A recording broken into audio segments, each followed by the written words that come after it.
Guys, di ba ang ganda? Ito ang LHT Rotating Clip Fan. Ito ay 3-in-1 dahil pwedeng gamiting nakatayo, nakaklip, at ang bet na bet kong nakasabit sa wall. Tignan nyo, bilog ang kanyang base at merong rubber sa ilalim kaya di basta-basta natutumba o nahuhulog. Ito ay merong speed 1 and 2 level at gamit ang panyo, mag-speed testing po ako. I-off natin yung nasa taas. Ayan.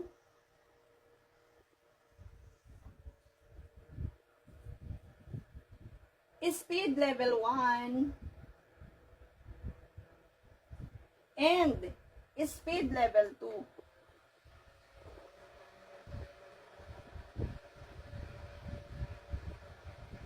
Ayan po.